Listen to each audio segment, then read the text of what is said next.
Shalom, selamat pagi Bapak Ibu Saudaraku dimanapun berada. Jumpa lagi kita dalam ibadah online pada pagi hari ini.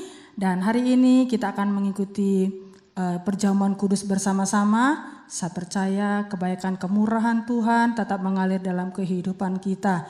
Mari kita bawa segenap kehidupan kita sebagai pujian kita di hadapan Tuhan. Biarlah Allah hadir tengah-tengah ibadah ini.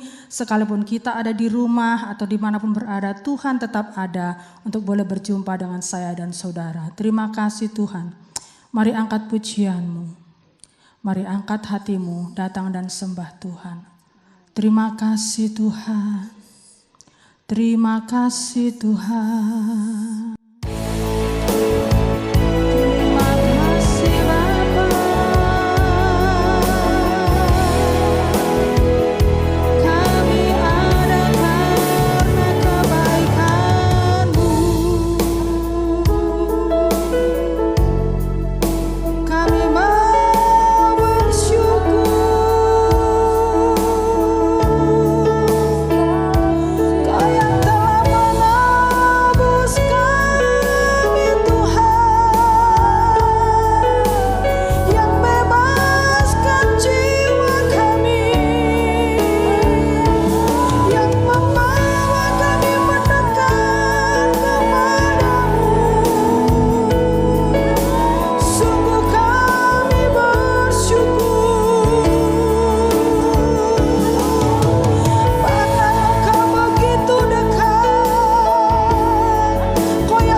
syukur kami Tuhan.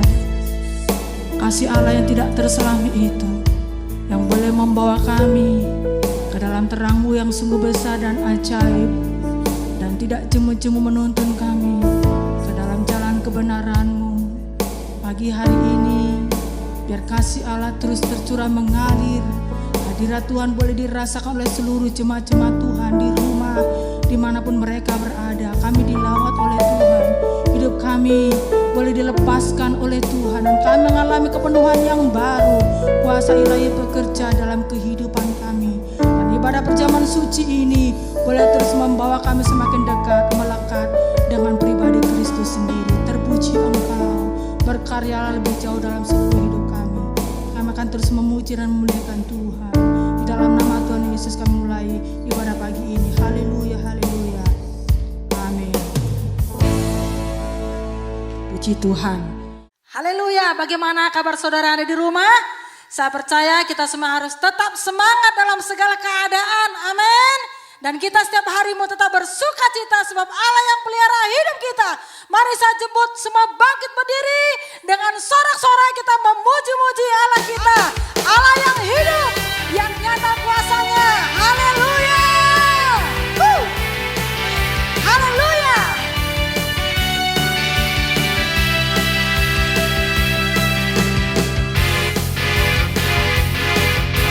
Bersorak-sorai hai umat Tuhan, Dia kudus dan mulia.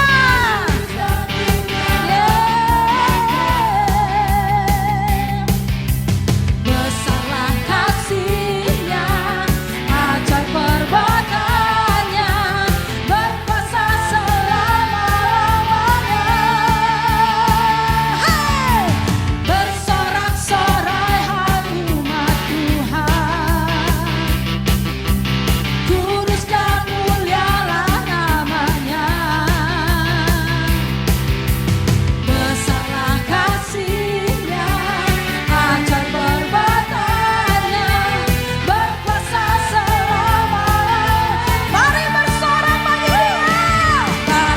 Dia, hai, yang meminta, yang layak terima segala pujian bagi Dia, yang bertata surga bumi sujud menyembah di hadapannya.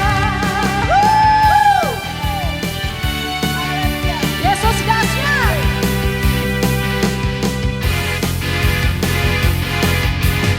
Bersorak-sorai hai umat Tuhan, kudus dan mulialah namanya. Besarlah kasih-Nya, ajaib perbuatannya, berkuasa selama-lamanya. Hey! Waktu kau bagi Dia, Kau layak terima pujian syukur. Terima segala pujian bagi Dia, yang bertata surga bumi sujud menyembah di hadapannya. Bagi Dia yang layak terima segala pujian bagi Dia, yang bertata surga bumi sujud menyembah di hadapannya. Surga bumi sujud menyembah di hadapannya. Surga bumi sujud menyembah di hadapannya. Haleluya. Tepuk tangan bagi Dia. Puji Tuhan, siapkan hati kita. Firman Tuhan akan disampaikan dan itu akan berkati, menguatkan, mengajari saudara dan saya. Kita tahu kalau kita sudah ditebus itu karena besarnya kasih Tuhan, bukan karena kebaikan hebat kita, tapi karena Dia begitu mengasihi kita.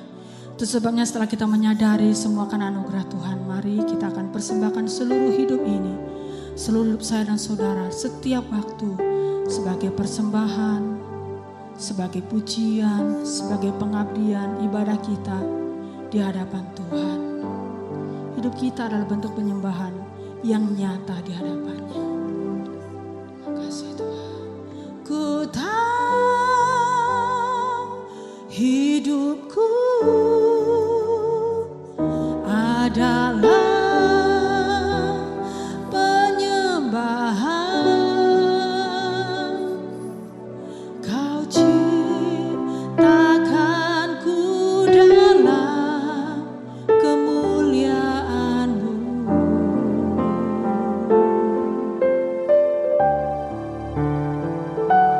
Ku tahu hidupku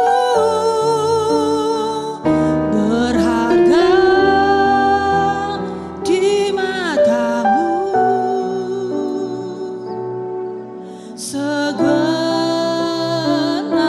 hidupku persembahkan.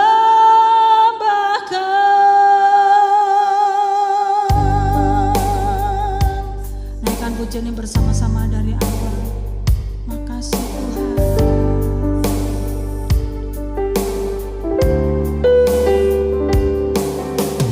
Pujian dan syukurku ku bawa padamu dengan rendah hati, ku persembahkan.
biar bukan sekedar kata-kata dari bibir mulut kami, tapi kiranya ini menjadi satu keyakinan, satu kemauan, gairah dalam hidup kami, untuk menjadikan hidup kami sebagai penyembahan di hadapan Tuhan.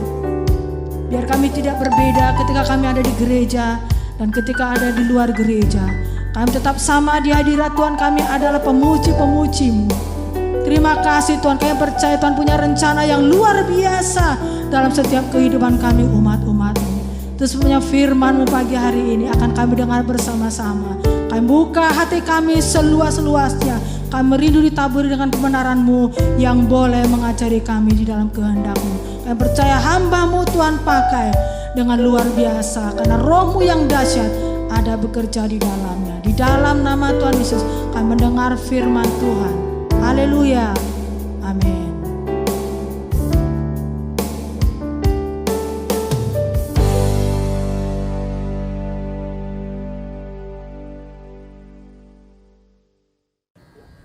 Shalom Bapak Ibu Saudara jemaat kekasih Tuhan.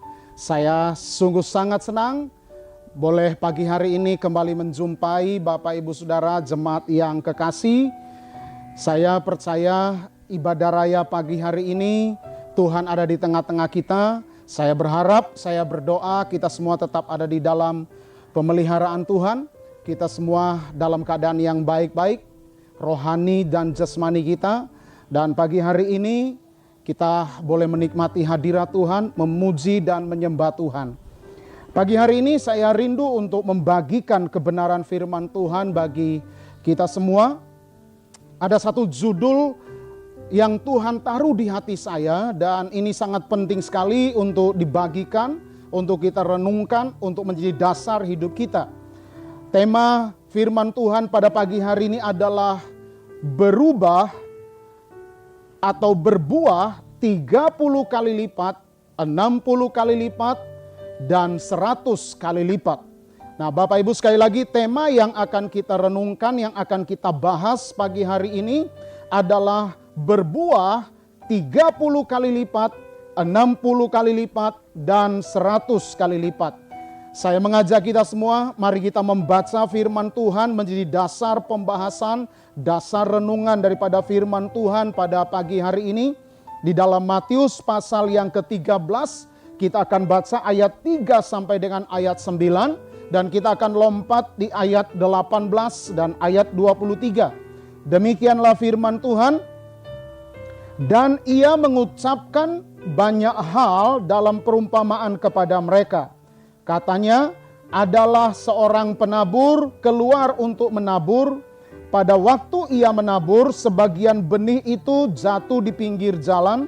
Lalu datanglah burung dan memakannya sampai habis.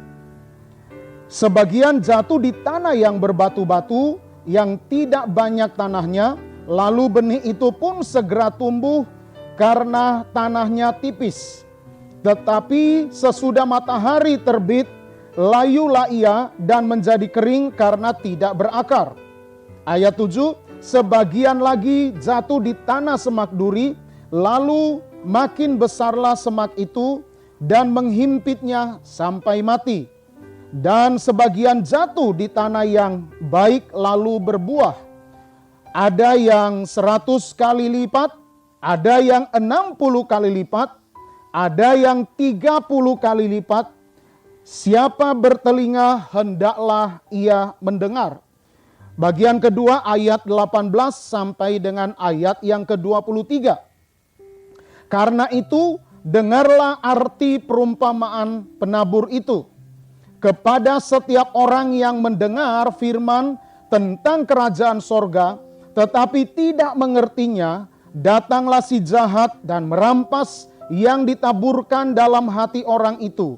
Itulah benih yang ditaburkan di pinggir jalan. Benih yang ditaburkan di tanah yang berbatu-batu ialah orang yang mendengar firman itu dan segera menerimanya dengan gembira. Tetapi ia tidak berakar dan tahan sebentar saja. Apabila datang penindasan atau penganiayaan karena firman itu, orang itu pun segera murtad. Yang ditaburkan yang ditaburkan di tengah semak duri ialah orang yang mendengar firman itu, lalu kekhawatiran dunia ini dan tipu daya kekayaan menghimpit firman itu sehingga tidak berbuah. Yang ditaburkan di tanah yang baik ialah orang yang mendengar firman itu dan mengertinya dan karena itu ia berbuah. Ada yang 100 kali lipat, ada yang 60 kali lipat, ada yang 30 kali lipat. Nah, Bapak Ibu Saudara jemaat kekasih Tuhan, yang pertama saya rindu menjelaskan kepada kita karena istilah 30 kali lipat, 60 kali lipat, 100 kali lipat, ini adalah istilah yang tidak asing lagi bagi kita. Ini istilah seringkali dipakai oleh para hamba Tuhan atau oleh kita, tetapi sangat disayangkan karena istilah 30 kali lipat, 60 kali lipat, 100 kali lipat seringkali salah mempergunakannya. Seringkali kita mengira ada orang atau ada hamba Tuhan yang kalau berdoa, mendoakan seseorang memakai istilah ini dengan tujuan untuk Tuhan memberkati, dengan tujuan 30 kali lipat, 60 kali lipat, 100 kali lipat adalah bicara berkat secara materi atau berkat secara jasmania. Bapak Ibu, percayalah bahwa istilah 30 kali lipat, 60 kali lipat, 100 kali lipat dalam konteks perumpamaan Tuhan Yesus ini sama sekali tidak ada kaitannya, tidak ada hubungannya dengan berkat-berkat lahiriah, berkat-berkat secara materi. Kenapa? Karena istilah 30 kali lipat, 60 kali lipat, 100 kali lipat itu adalah bicara tentang kehidupan yang menghasilkan buah atau berbuah, yang adalah hasil dari benih yang ditabur di dalam hati seseorang. Nah, benih yang ditabur itu yang akan bertumbuh dalam hidup seseorang dan menghasilkan buah. Nah, buah yang dihasilkan oleh karena benih yang ditabur di dalam hati seseorang itu yang akan bertumbuh dan menghasilkan buah atau berbuah. Nah, berbuah di sini itu bisa 30 kali lipat, 60 kali lipat, 100 kali lipat.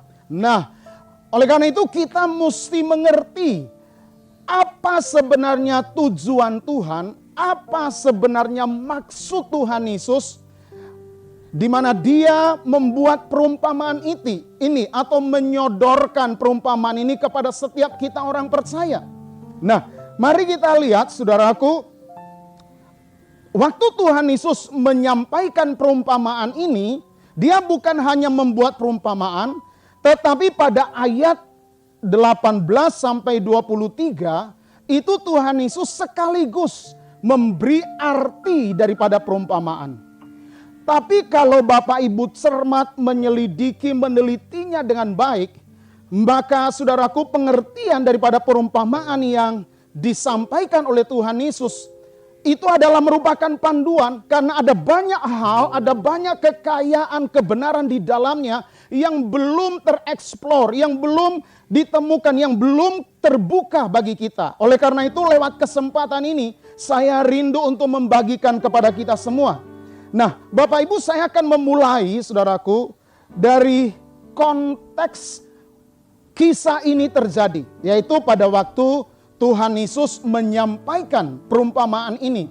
Sebenarnya konteks saat itu, situasi yang terjadi saat itu dalam keadaan yang bagaimana. Nah, kita bisa lihat saudaraku di ayat yang kedua sampai ayat ketiga, dan kemudian ayat 10 dan ayat 11. Nah, mari saya bacakan ayat 2 sampai dengan ayat ketiga. Demikian firman Tuhan. Maka datanglah orang banyak berbondong-bondong lalu mengerumuni Dia. Saya lompat ayat 3. Dan ia, yaitu Tuhan Yesus, mengucapkan banyak hal dalam perumpamaan kepada mereka. Jadi Bapak Ibu, dalam 2 ayat ini konteks peristiwanya yaitu adalah pada saat Yesus sedang mengajar begitu banyak orang. Dikatakan ada banyak orang yang berbondong-bondong. Memang tidak jelas berapa jumlah saudaraku. Tapi dikatakan bahwa ada begitu banyak orang berbondong-bondong dan orang banyak ini mengerumuni Tuhan Yesus. Dan saat itu Tuhan Yesus menyampaikan tentang perumpamaan tentang menabur benih ini, saudara. Nah, kemudian ayat 10 dan ayat 11 dikatakan begini. Maka datanglah murid-muridnya dan bertanya kepadanya, kepada Yesus, mengapa engkau berkata-kata kepada mereka dalam perumpamaan? Jawab Yesus, kepadamu, yaitu kepada murid-muridnya, diberi karunia untuk mengetahui rahasia kerajaan sorga, tetapi kepada mereka ini siapa Bapak Ibu Saudara? Ini adalah kelompok orang banyak yang berbondong-bondong. Kepada mereka tidak, artinya tidak diberi rahasia untuk mengetahui rahasia kerajaan sorga itu. Nah, Bapak Ibu Saudara, kalau kita melihat, saudaraku, kita bisa menemukan seolah-olah Tuhan Yesus itu membedakan antara kelompok orang banyak yang berbondong-bondong, itu dibedain dengan murid-muridnya. Kenapa? Karena dengan begitu jelas, saudaraku, Tuhan Yesus di ayat 10 dan ayat 11, saudaraku, kepada murid-muridnya Tuhan Yesus memberi rahasia, artinya memberitahukan rahasia. Artinya, saudaraku, pada waktu di ayat 18 sampai 23 di mana Tuhan Yesus memberi penjelasan tentang arti perumpamaan yang tadi dia sampaikan kepada orang banyak, itu pengertiannya ternyata hanya disampaikan kepada murid-muridnya. Kalau saudara baca kisah perumpamaan penabur ini yang ditulis oleh Markus, karena kisah perumpamaan tentang penabur ini bukan hanya ditulis oleh Markus, juga ditulis oleh Markus, bukan hanya ditulis oleh Matius, tetapi ditulis juga oleh Markus di dalam Injil Markus dan juga ditulis oleh Lukas di dalam Injil Lukas. Jadi ada 3 penulis Alkitab, yaitu Matius, Markus, dan Lukas menulis peristiwa yang sama, menulis perumpamaan yang sama, yaitu adalah perumpamaan tentang penabur. Nah, Bapak Ibu Saudara, kalau saudara lihat di tulisan Markus menulis, saudaraku, peristiwa ini atau perumpamaan ini, sangat dijelaskan di sana bahwa Yesus itu sendirian bersama dengan murid-muridnya waktu Tuhan Yesus memberitahu pengertian perumpamaan. Jadi waktu Yesus berhadapan dengan orang banyak yang berbondong-bondong itu, Yesus hanya menyampaikan perumpamaannya saja, yaitu tentang sang penabur yang menabur benih. Ada benih yang jatuh di pinggir jalan, ada benih yang jatuh di tanah yang berbatu-batu, ada benih yang jatuh, saudaraku, di tanah yang penuh semak duri, dan ada benih yang jatuh di tanah yang baik. Nah, pada saat Yesus berhadapan dengan orang banyak berbondong-bondong, Yesus hanya menyampaikan perumpamaannya saja, tidak menyampaikan pengertian dari perumpamaan. Nanti pada saat Yesus tinggal sendirian, datanglah murid-muridnya. Jadi Yesus hanya bersama dengan murid-muridnya, Yesus menyampaikan arti perumpamaan itu. Nah, oleh karena itu Bapak Ibu Saudara, kalau saudara melihat di sini, kita bisa melihat muncul pertanyaan, kok Tuhan Yesus seperti bedain ya? Tuhan Yesus membedakan antara orang banyak yang sudah capek-capek datang berbondong-bondong mau dengar khotbah Tuhan Yesus. Kok Tuhan Yesus enggak buka rahasianya, pengertian perumpamannya kepada orang banyak. Tapi kenapa Yesus kepada murid-muridnya, Yesus justru jelaskan, berikan pengertiannya. Ada apa di sini? Apakah Tuhan Yesus pilih kasih? Saya percaya tidak. Yesus tidak pilih kasih Bapak Ibu Saudara. Tetapi mengapa kepada orang banyak Yesus tidak memberikan pengertian tentang perumpamaan, tetapi kepada 12 muridnya Yesus memberitahukan rahasia atau pengertian perumpamaannya.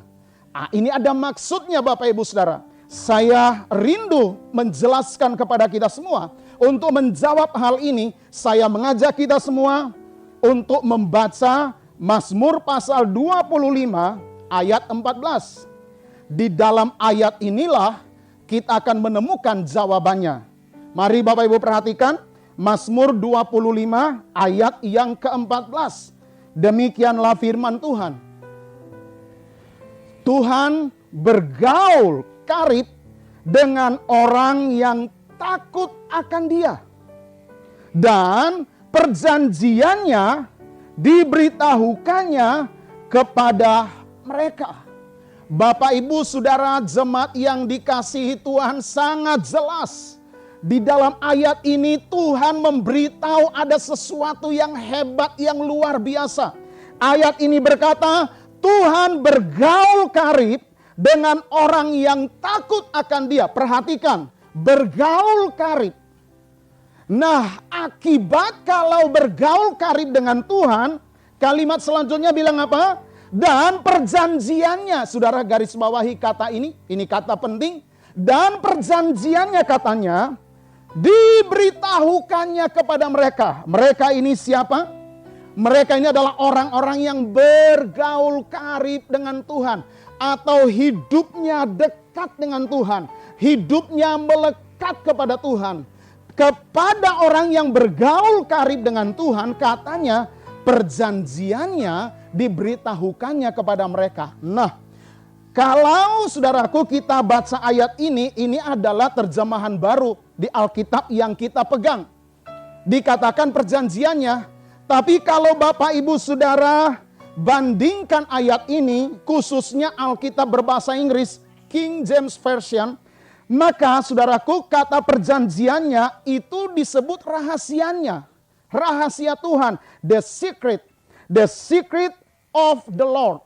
Jadi Bapak Ibu Saudara, kalau kita memakai terjemahan King James Version, maka ayat ini berkata begini. Tuhan bergaul karib dengan orang yang takut akan Dia dan rahasianya. Wow, rahasia Tuhan.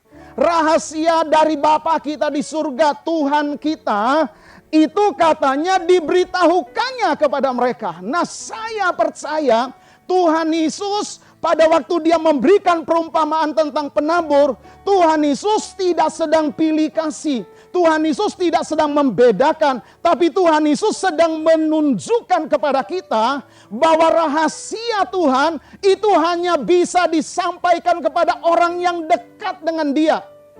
Hanya bisa disampaikan, dibukakan kepada orang yang bergaul karib dengan Dia. Nah, di dalam hal peristiwa atau perumpamaan tentang sang penabur, saudaraku, orang yang bergaul karib dengan Tuhan itu diwakili oleh murid-muridnya. Kenapa? Karena dalam konteks saat itu, murid-muridnya lah yang siang hari malam, setiap saat hidup bersama-sama Tuhan Yesus. Dia murid-muridnya lah yang bergaul karib dengan Tuhan Yesus. Mereka makan bersama-sama, kemana-mana selalu bersama-sama. Jadi murid-murid menggambarkan orang-orang yang bergaul karib dengan Tuhan. Jadi sekali lagi saya mau tekankan, Tuhan Yesus tidak pilih kasih. Tuhan Yesus bukan berarti tidak mengasihi orang banyak. Tapi masalahnya orang banyak ini tidak memiliki hubungan yang akrab bergaul karib dengan Tuhan Yesus. No, mereka datang berbondong-bondong dengan motivasi macam-macam. Kita nggak tahu hati mereka.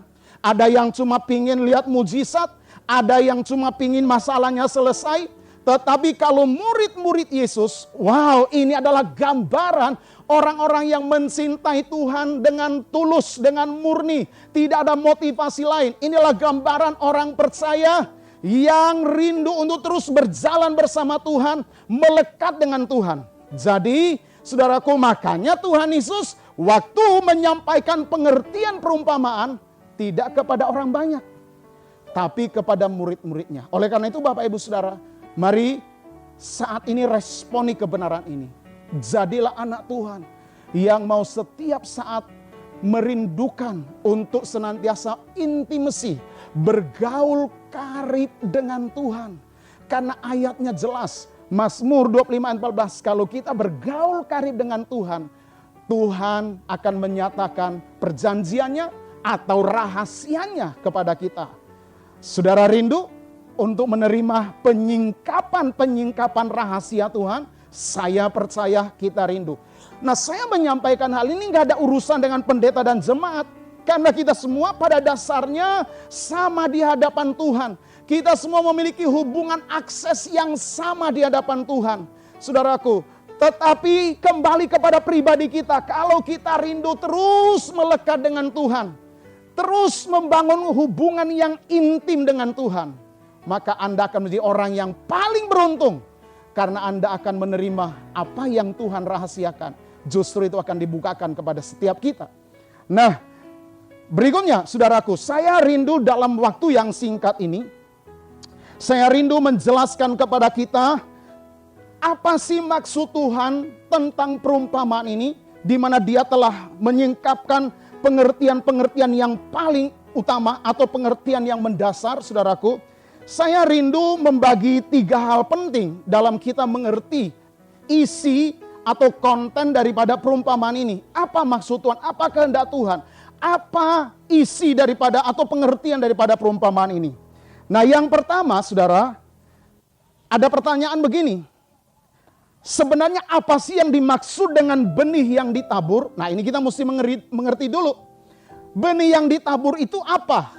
Nah, saudara, untuk menjawab pertanyaan ini, saudara, kita mesti lihat Markus pasal 4 ayat 14 dan Lukas pasal 8 ayat 11. Di mana ayat ini adalah bicara hal yang sama, yaitu perumpamaan tentang penabur dulu, tentang penabur di kitab Matius. Nah, mari kita lihat saudaraku di Markus pasal 4 ayat 14.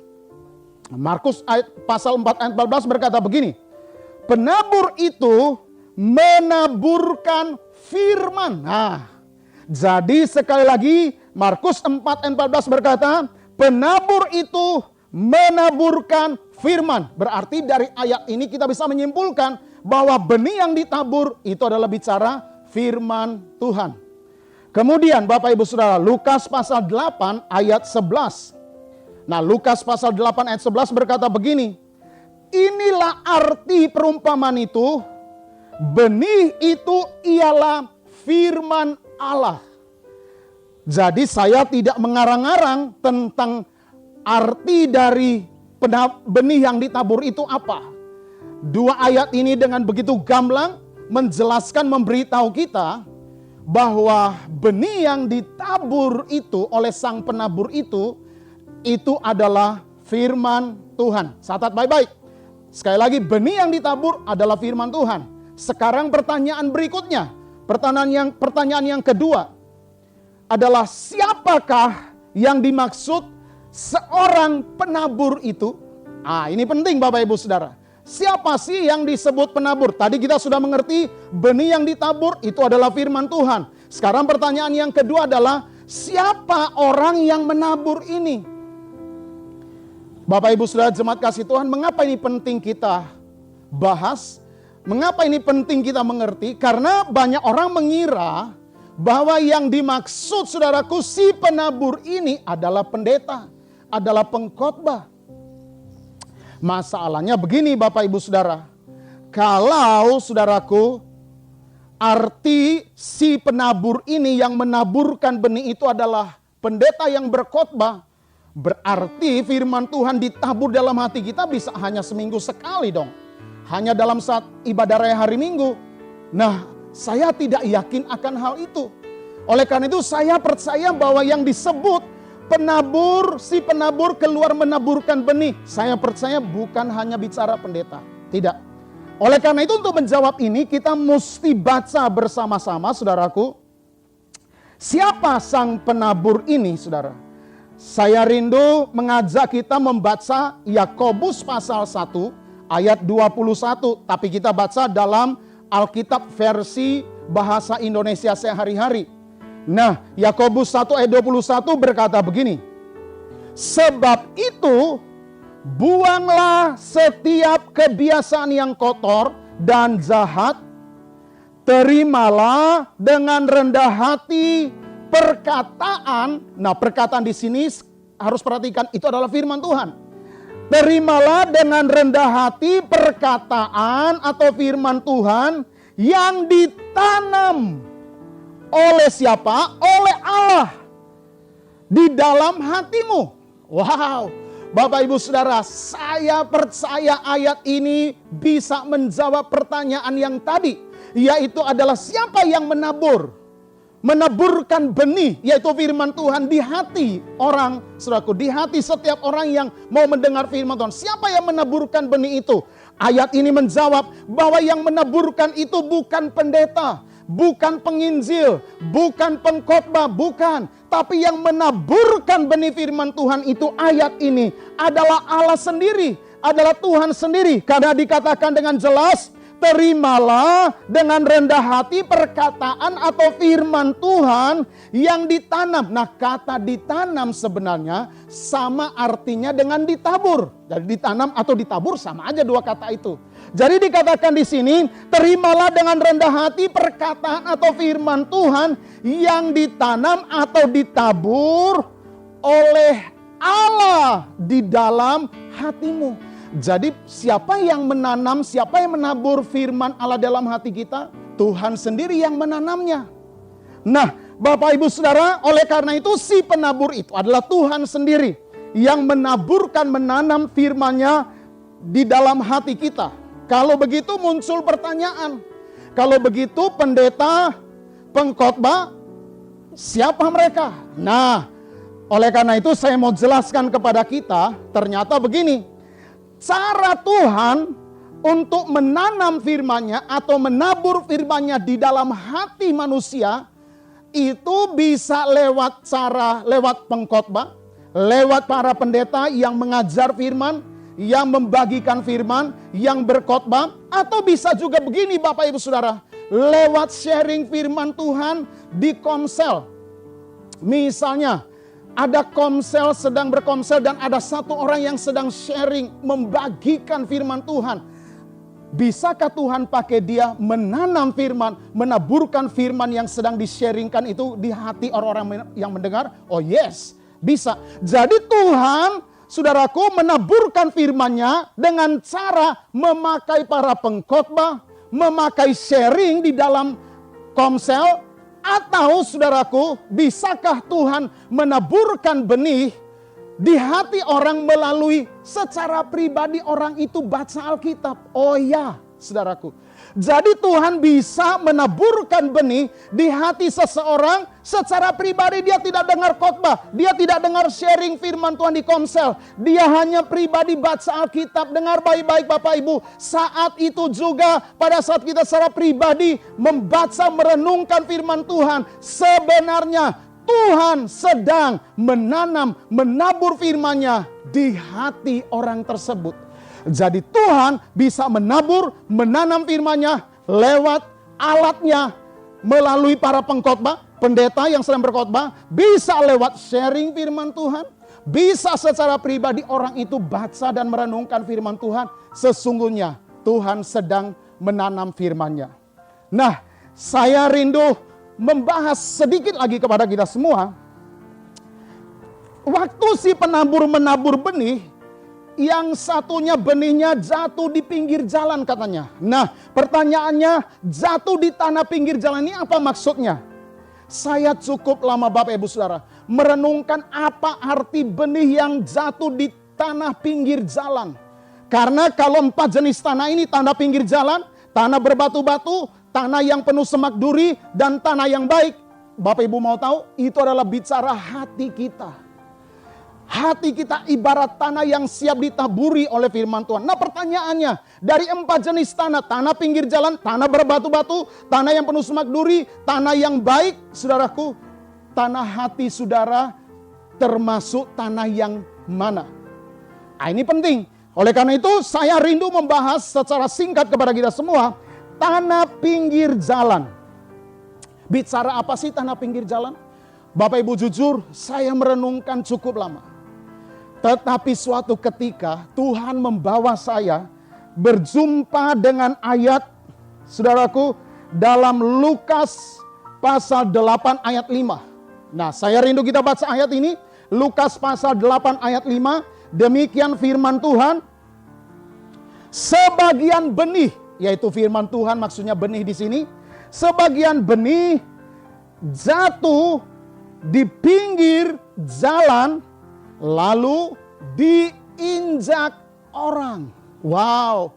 Bapak Ibu Saudara, ketika saya berjumpa dengan kalimat diinjak oleh orang, Tuhan buka pemahaman saya tentang sebenarnya benih yang ditabur di tanah pinggir jalan ini bicara siapa.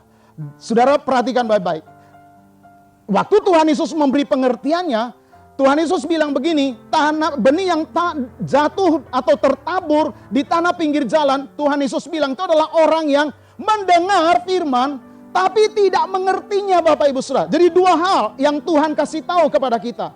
Bahwa orang yang saudaraku digambarkan benih jatuh di tanah pinggir jalan, itu digambarkan orang yang dengar firman sih dengar. Tapi saudaraku mereka nggak ngerti. Pertanyaannya begini, yang membuat mereka tidak mengerti itu apa? Itu bukan karena mereka nggak sekolah. Itu nggak ada hubungannya dengan tingkat intelektual. Itu nggak ada hubungannya. Sebenarnya yang membuat mereka tidak mengerti Bapak Ibu Saudara, itu adalah saudara sikap hati mereka. Nah, sikap hati yang bagaimana yang membuat mereka tidak mengerti walaupun dengar firman? Nah, itu terjawab di ayat yang saya baca tadi. Lukas pasal 8 ayat 5. Sebagian benih atau firman Tuhan jatuh di pinggir jalan lalu diinjak orang. Ya, Bapak Ibu Saudara, perhatikan baik-baik. Diinjak orang itu adalah bicara, berarti sesuatu yang diinjak itu bicara sesuatu yang dianggap tidak berharga. Akibatnya bisa diinjak-injak Bapak Ibu Saudara. Nah, jadi diinjak orang ini bicara begini Bapak Ibu Saudara. Ada orang dengar firman Tuhan, tapi bagi dia firman Tuhan adalah sesuatu yang gak berharga. Atau boleh saya katakan secara ekstrimnya, sebenarnya orang ini dengar-dengar firman, waktu firman disampaikan dia dengar, tapi dia tidak menghargai firman itu. Atau dengan kata lain dia sebenarnya menolak firman itu. Oleh karena itu mari hari ini buat keputusan. Buka hati saudara, terima firman Tuhan di hati saudara. Hargai firman Tuhan. Supaya kita tidak menjadi orang yang digambarkan pinggir jalan. Saudaraku. Nah, kemudian yang kedua, tanah berbatu-batu, tanah semak duri. Ini gambaran siapa? Ini adalah gambaran saudaraku orang yang rindu firman Tuhan, haus firman Tuhan, cuma ada masalah. Yaitu ada batu-batu dan semak duri di dalam hati mereka. Nah, hari ini izinkan Tuhan membongkar hati kita, membuang batu-batu, semak duri, dibuang dari hati kita. Dan Bapak Ibu mau tahu, ketika batu-batu yang menghalangi benih firman Tuhan yang bertumbuh, semak duri dicabut, dibuang dari hati kita. Bapak Ibu mau tahukah hasilnya? Hasilnya tanah hati kita akan menjadi tanah jenis keempat, yaitu tanah yang baik. Jadi Bapak Ibu Saudara, saya mau kasih tahu begini. Tidak ada satu manusia pun lahir di muka bumi ini, itu sejak lahir sampai dia besar, langsung hatinya baik. Enggak. Karena Alkitab dengan jelas berkata bahwa semua orang sudah berdosa. Alkitab juga berkata kepada kita tidak ada satupun yang benar. Semua kita tidak benar semuanya. Semua sudah berdosa. Artinya semua hati manusia sudah rusak Bapak Ibu Saudara. Rusaknya itu apa? Ada banyak batu, ada banyak semak belukar, ada banyak tanaman yang asing yang tidak boleh seharusnya di dalam tumbuh atau tertanam dalam hati kita. Nah, tanaman-tanaman liar yang digambarkan batu dan semak duri ini harus dibuang dari hati kita. Begitu batu-batu atau semak duri yang adalah gambaran bisa dosa, kepahitan, iri hati, kesombongan, ego dan macam-macam yang sudah menjadi semak belukar atau menjadi batu yang memenuhi hati kita. Sehingga firman itu kejepit. Firman ketika dia mau bertumbuh gak ada ruang lagi karena dipenuhi dengan batu dan semak duri. Nah Bapak Ibu Saudara, izinkan Tuhan mengubah hati kita, membuang setiap batu, semak duri dari hati kita. Dan ketika batu dibongkar oleh Tuhan, dibuang, semak duri dicabut dari hidup kita, maka hati kita akan menjadi hati yang baru. Begitu hati kita menjadi hati yang baru, hati yang baik, hati yang model yang keempat, tanah yang baik, ketika firman Tuhan ditabur, firman itu akan bertumbuh dan menghasilkan buah 30 kali lipat, 60 kali lipat, 100 kali lipat. Saya mau tutup khotbah ini dengan kita membaca Ibrani 10 ayat 22. Demikian firman Tuhan, Ibrani 10 ayat 22. Marilah kita menghadap Allah dengan hati yang tulus ikhlas dan keyakinan iman yang teguh, oleh karena hati kita telah dibersihkan dari hati nurani yang jahat. Wow, jadi ayat ini saudaraku, kita akan memiliki hati yang baru, hati yang digambarkan tanah yang baik, yang siap ditaburi oleh firman Tuhan. Maka hati kita harus mengalami katanya dibersihkan. Dibersihkan dari apa? Pasti dibersihkan dari batu-batu, semak duri, harus dibersihkan, harus dibongkar, dicabut, dibuang dari hati kita. Maka hati kita akan berubah, diubah Tuhan menjadi tanah yang baik, yang siap ditaburi oleh firman Tuhan. Saya berdoa, setiap jemaat Tuhan yang mendengar khotbah ini, izinkan Tuhan mengoperasi hati kita. Izinkan Tuhan membuang, mencabut setiap semak belukar, setiap batu yang sudah bertahun-tahun bercokol dalam hati kita. Izinkan Roh Kudus mengoreknya, mencabut dan membuangnya dari hidup kita, dari hati kita. Izinkan Tuhan melakukan itu. Tuhan memberkati kita sekalian. Saya rindu berdoa untuk firman Tuhan yang sudah kita terima hari ini. Bapa, hamba bersyukur untuk firman Tuhan yang sudah kami terima di pagi hari ini. Biarlah firman Tuhan termeterai dalam hati kami. Dan kami boleh menerima firman yang ditanam dalam hati kami. Bertumbuh dan berbuah 30 kali lipat, 60 kali lipat, 100 kali lipat. Sehingga hidup kami akan memancarkan kemuliaan Tuhan. Karakter ilahi. Dan dunia akan melihat Kristus lewat hidup kami. Segala kemuliaan hanya bagi Tuhan. Berkati seluruh jemaat-Mu. Berkati kami semua. Di dalam nama Tuhan Yesus Kristus. Kami sudah berdoa dan mengucap syukur untuk firman Tuhan yang sudah datang kepada kami. Dalam nama Yesus. Haleluya. Amin.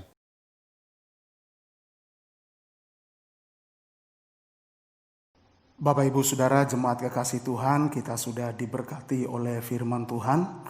Biarlah hidup kita terus menghasilkan buah 30 kali lipat, 60 kali lipat, dan 100 kali lipat. Dan saatnya kita tiba untuk mari kita siapkan hati kita, kita buka hati kita mau bersama-sama menerima perjamuan kudus dalam ibadah raya pagi hari ini. Mari kita berdoa menyerahkan perjamuan kudus ini ke dalam tangan Tuhan. Bapa, kami bersyukur, terima kasih Tuhan untuk pagi hari ini. Kami boleh mengalami Tuhan yang begitu nyata dalam hidup kami. Kalau pagi hari ini kami boleh menikmati ibadah raya hadirat Tuhan. Ini karena Engkau telah menebus kami dengan karya yang begitu agung. Yang Kau lakukan bagi kami, yang Kau mati di kayu salib, Kau mencurahkan darah-Mu bagi kami. Oleh karena itu kami sungguh bersyukur ya Bapa. Dan pagi hari ini Tuhan, kami membuka dan mengarahkan hati kami kepadamu. Kami siap untuk menerima perjamuan kudus ini. Dan oleh karena itu kami menyerahkan perjamuan kudus pagi hari ini. Kami taruh di dalam tangan Tuhan. Beracaralah di tengah kami ya Bapa.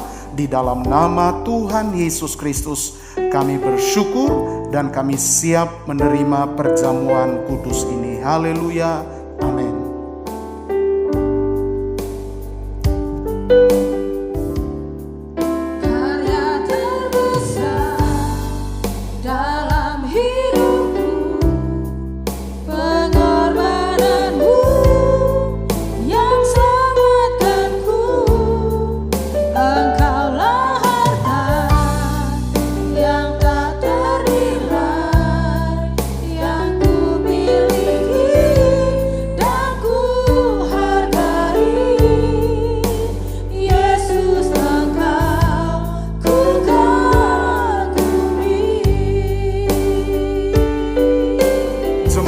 Mari kita bangkit berdiri di hadapan Tuhan. Dalam hidupku pengorbananmu yang selamatkanku, Engkaulah harta yang tak ternilai yang ku miliki dan ku hargai. Yesus, Engkau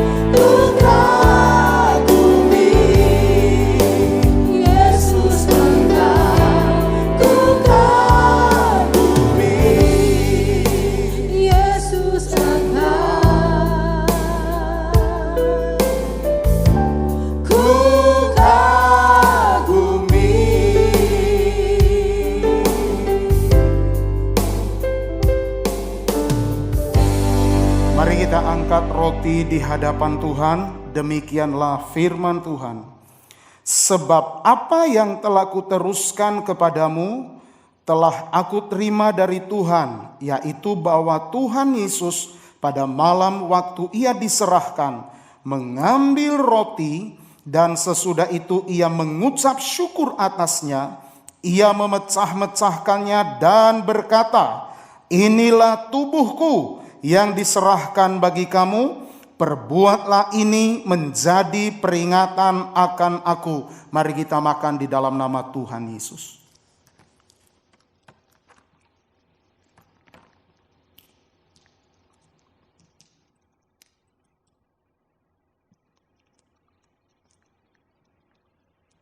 Mari kita angkat anggur di hadapan Tuhan. Demikian juga ia mengambil cawan sesudah makan, lalu berkata, cawan ini adalah perjanjian baru yang dimeteraikan oleh darahku. Perbuatlah ini setiap kali kamu meminumnya menjadi peringatan akan aku. Sebab setiap kali kamu makan roti ini dan minum cawan ini, kamu memberitakan kematian Tuhan sampai ia datang. Mari kita minum dalam nama Tuhan Yesus.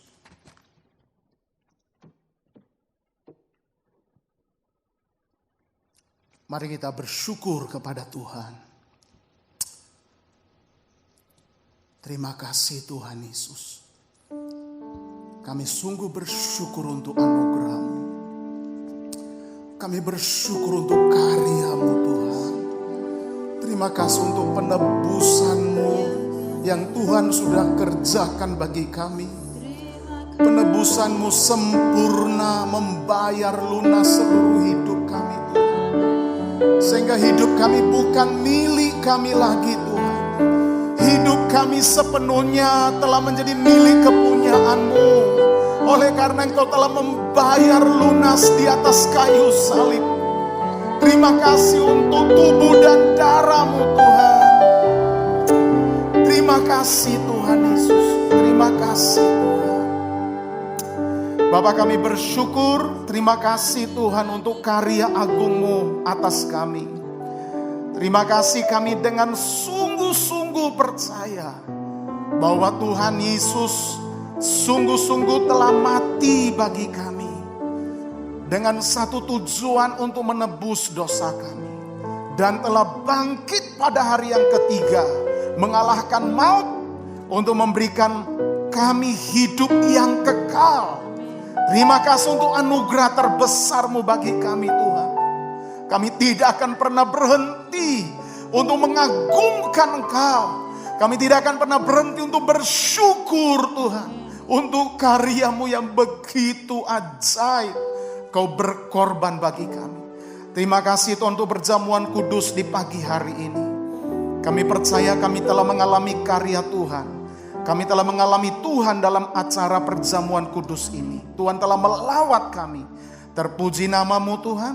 Di dalam nama Tuhan Yesus Kristus. Kami bersyukur dan kami berdoa. Haleluya. Amin. Jemaat Tuhan, kita tetap berdiri. Kita akan mengucapkan pengakuan iman rasuli kita secara bersama-sama. Aku percaya kepada Allah Bapa yang Maha Kuasa, Khalik langit dan bumi, dan kepada Yesus Kristus anaknya yang tunggal Tuhan kita, yang dikandung daripada Roh Kudus, lahir dari anak darah Maria, yang menderita di bawah pemerintahan Pontius Pilatus, disalibkan, mati dan dikuburkan, turun ke dalam kerajaan maut. Pada hari yang ketiga bangkit pula dari antara orang mati. Naik ke surga, duduk di sebelah kanan Allah Bapa yang Maha Kuasa.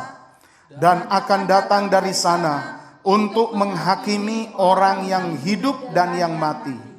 Aku percaya kepada Roh Kudus, gereja yang kudus dan am, persekutuan orang kudus, pengampunan dosa, kebangkitan daging, dan hidup yang kekal. Amin. Jemaat dipersilakan duduk kembali.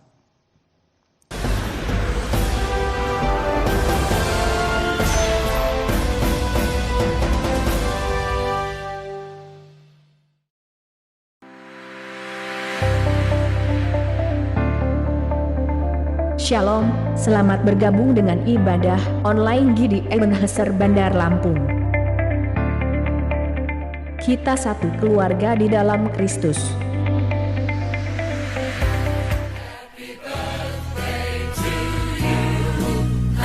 Bapak Ibu yang berulang tahun dalam minggu ini, kami ucapkan selamat ulang tahun, semoga sukses selalu. Tuhan memberkati.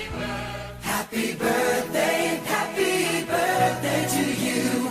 Happy birthday just for you. Happy birthday.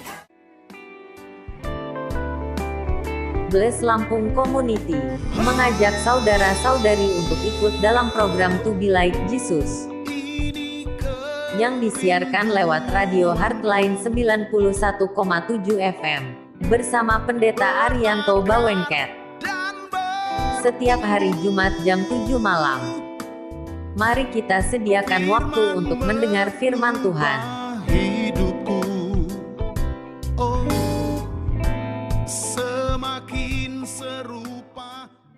Sehubungan dengan adanya kebijakan social distancing, maka kegiatan ibadah raya Minggu diadakan secara online setiap hari Minggu jam 9 pagi lewat halaman Facebook GIDI Ebenezer dan YouTube GIDI Ebenezer BL.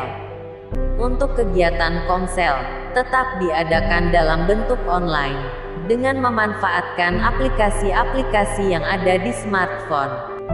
Mari kita tetap menjaga hubungan persaudaraan kita. Atas perhatian seluruh jemaat GIDI Ebenezer Bandar Lampung, kami ucapkan terima kasih. Tuhan memberkati kita semua.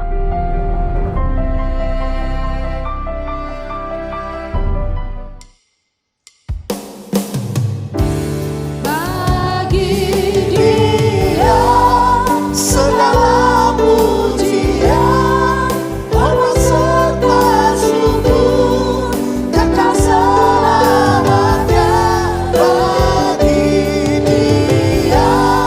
Segala pujian, hormat serta syukur, selama-lamanya bagi Dia.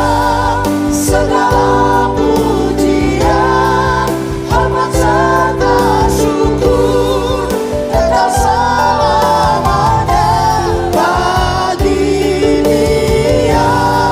Segala pujian, hormat serta syukur, selama-lamanya. Selama-lamanya.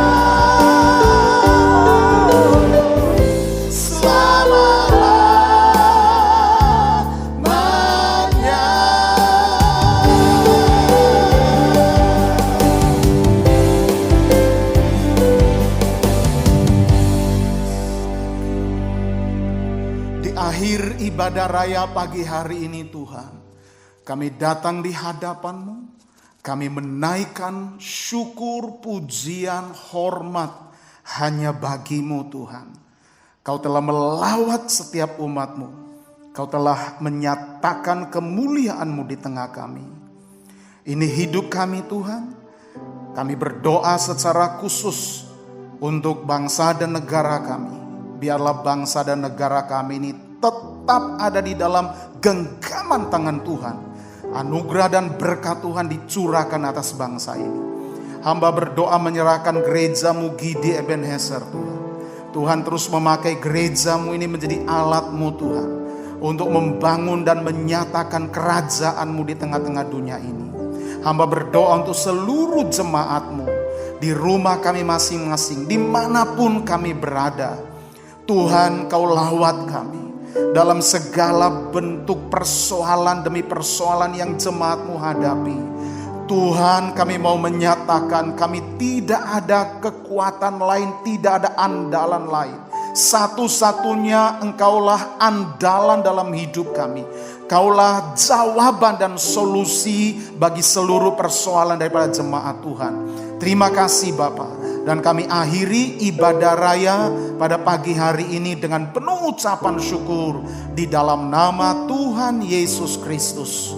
Jemaat kekasih Tuhan, mari arahkan hati, pikiran, seluruh hidup kita kepada Tuhan. Dan terimalah berkat Tuhan. Anugerah, berkat, rahmat dari Allah Bapa kami yang ada di surga. Kasih sayang daripada Tuhan kami Yesus Kristus. Pertolongan, pimpinan, penyertaan dari Allah Roh Kudus. Menyertai, memenuhi seluruh hidup kami sekalian. Mulai saat ini sampai selama-lamanya. Di dalam nama Tuhan Yesus Kristus kami terima berkat Tuhan ini. Haleluya. Amin. Bapa terima kasih. Bapa terima kasih. Bapa terima kasih.